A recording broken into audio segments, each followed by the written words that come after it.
On June 18, 1815, Napoleon Bonaparte made his last throw for power on a ridge south of Brussels.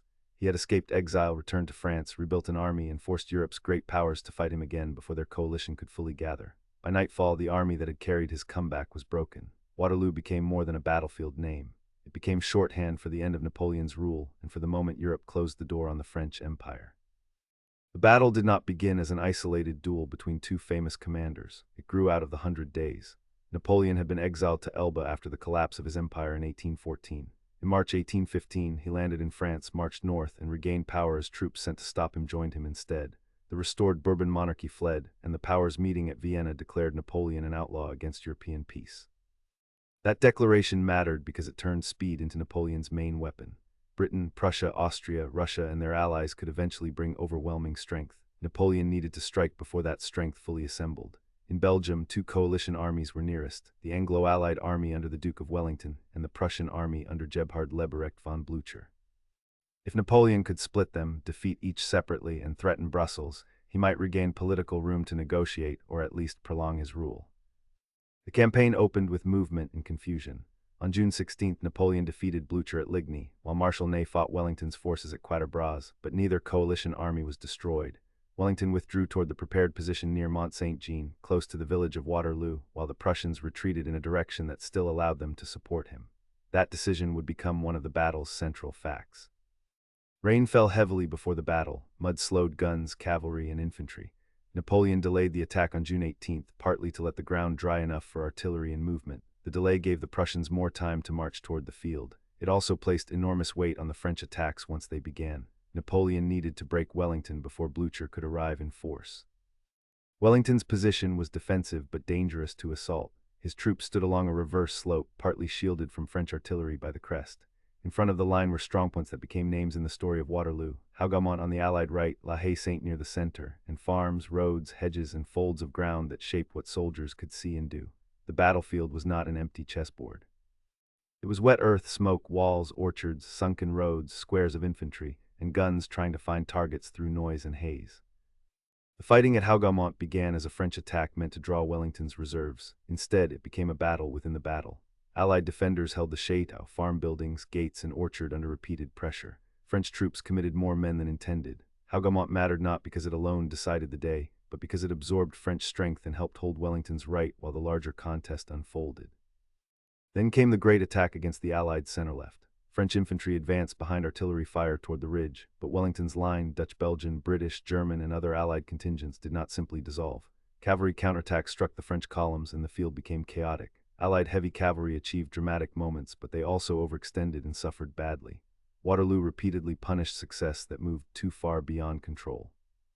Marshal Ney, seeing movement on the ridge and believing the Allied line might be withdrawing, launched large cavalry attacks.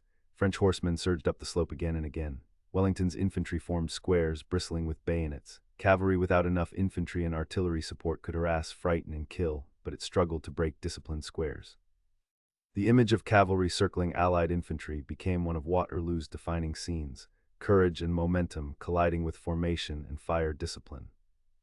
La Haye-Sainte eventually fell to French forces, giving Napoleon a dangerous foothold near the Allied center.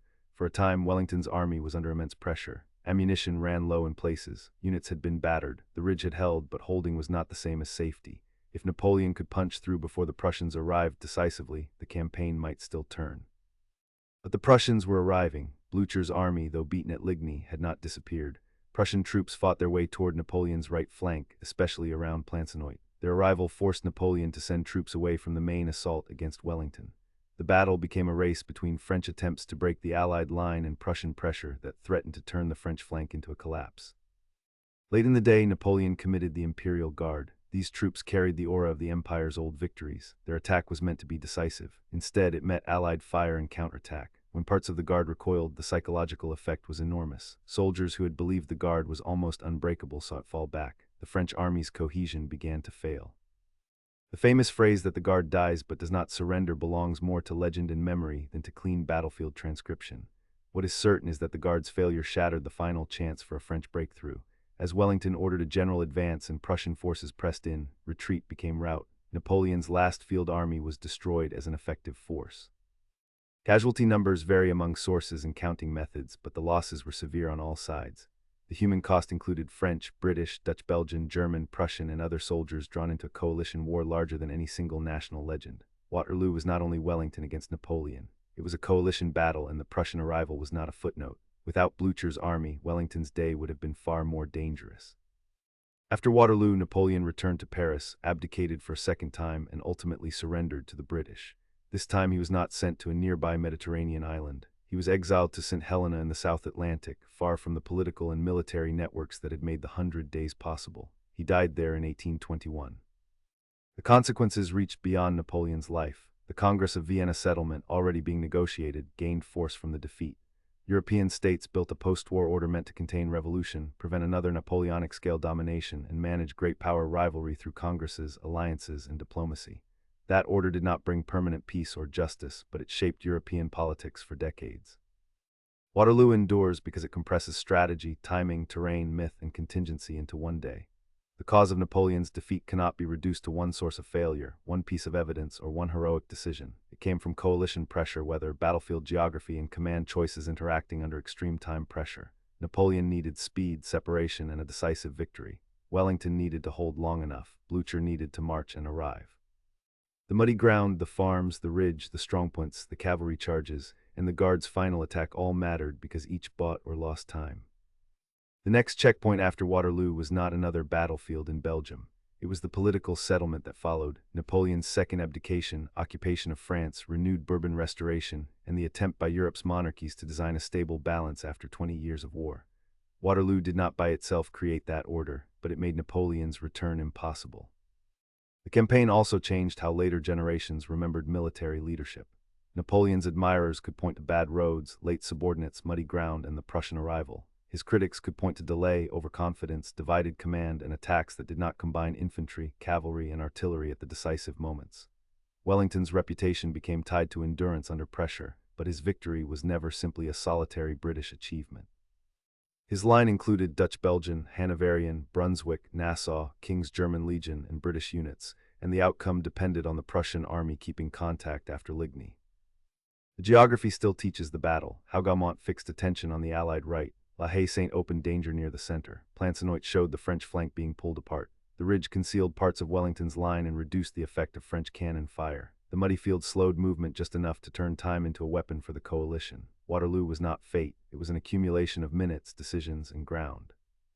For civilians near the battlefield, the great names meant ruined farms, wounded men, requisitioned horses, and roads filled with fugitives. That local cost is easy to lose when the story becomes a duel of emperors and dukes.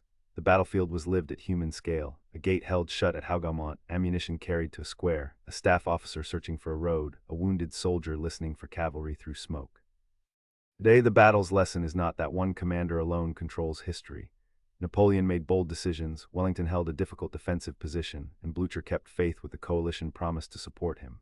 But thousands of soldiers, local terrain, weather, staff work, fatigue, and timing decided whether those decisions became victory or disaster. On June 18, 1815, Napoleon's comeback met the limits of speed and legend. The Empire's last battlefield ended with a retreat into history.